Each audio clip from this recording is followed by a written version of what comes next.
ফেসিবাদ হাসিনা সরকারের পতন না পর্যন্ত আমরা রাজপথে আছি, রাজপথে থাকবো। ফেনীতে জিয়াউর রহমানের ৪৩তম শাহাদাত বার্ষিকী উপলক্ষে আলোচনা সভা অনুষ্ঠিত হয়েছে। শনিবার ফেনী কমিউনিটি সেন্টারে আয়োজিত সভায় প্রধান অতিথির বক্তব্য রাখেন বিএনপির ভাইস চেয়ারম্যান মোহাম্মদ শাহজাহান।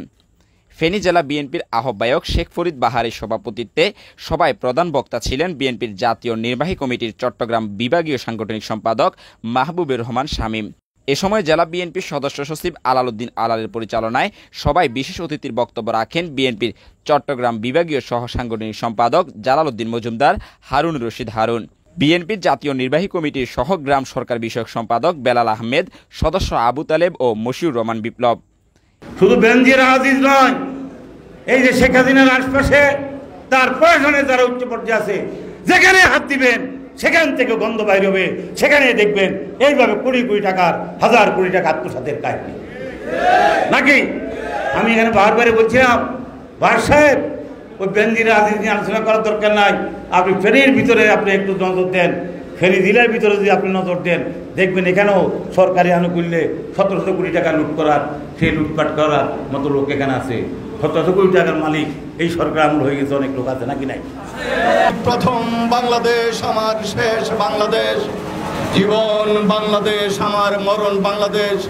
সেই শহীদ জিয়ার কীর্তিকে যারা আজকে ক্ষুণ্ণ করতে চায়, শহীদ জিয়ার স্মৃতিকে যারা মুছে দিতে চায়, আমরা শহীদ জিয়ার সৈনিক হিসাবে বলে দিতে চাই, ওই গানের ভাষায় কাগজে লিখো নাম কাগজ ছিঁড়ে যাবে, পাথরে লিখো নাম পাথর ক্ষয়ে যাবে, হৃদয়ে লিখো নাম সে নাম রয়ে যাবে।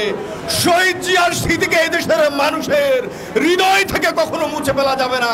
শহীদ রাষ্ট্রপতি জিয়াউর রহমান ১৯৬৫ সালে পাক ভারত যুদ্ধে তখন ছিলেন ক্যাপ্টেন, বীরত্বের শহীদ। সে যুদ্ধে তিনি নেতৃত্ব দিয়েছিলেন। তারপর আবার ১৯৭১ সালের ২৬শে মার্চ কালুরঘাট বেতার কেন্দ্র থেকে ঘোষণা দিয়েছিলেন, I major Zia I declare independent of Bangladesh. সাথীয় বন্ধুগণ, তারপরে আমরা দেখেছি ১৯৭৫ সালের ৭ই নভেম্বর সেই সিপাহী জনতার বিপ্লবের মাধ্যমে আবার আবির্ভূত হয়েছেন শহীদ রাষ্ট্রপতি জিয়াউর রহমান।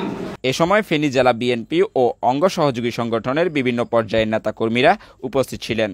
লক্ষ্মীপুর আইডিয়াল আলিম মাদ্রাসা জাগতিক ও নৈতিক ইসলামী শিক্ষার সমন্বয়ে আপনার সন্তানকে সৎ, যোগ্য, আলেমে দ্বীন ও দেশপ্রেমিক সুনাগরিক হিসেবে গড়ে তোলার অঙ্গীকার নিয়ে লক্ষ্মীপুর আইডিয়াল আলিম মাদ্রাসা আছে আপনার পাশে। এখানে প্লে থেকে আলিম পর্যন্ত সাধারণ বিভাগ, বিজ্ঞান বিভাগ, হিফজুল কোরআন ও গার্লস শাখায় ভর্তি চলছে।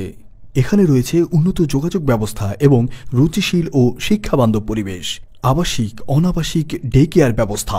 লক্ষ্মীপুর আইডিয়াল আলিম মাদ্রাসা, কোর্ট বিল্ডিং সংলগ্ন, জুমুল স্টেশন, সদর, লক্ষ্মীপুর। নোয়াখালী টিভি, বৃহত্তর নোয়াখালীর প্রতিচ্ছবি।